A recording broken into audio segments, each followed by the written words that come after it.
Ako po si Larry Damian. Malugod na bumabati sa lahat. Ano ko? Magandang hapon to you and to everyone else.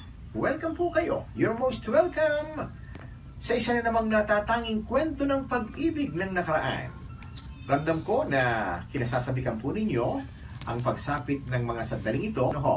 Paglalarawan sa kasaysayan ng puso na itiniwala ninyo sa amin para maisahimpapawid. Padala ng isang nagpakilala sa tunay niyang pangalan na Lauricio Abercelo. Siya po ay taga Tanawan, Batangas. Ganito niya nais na ilarawan ang kanyang tunay na kasaysayan ng pag-ibig. Dear Kuya Larry, magandang hapon sa iyo at sa lahat ng iyong mga tagapakinig dito sa paboritong istasyon ng marami, ang DWWW 774. At ang paborito kong programa na ikaw ako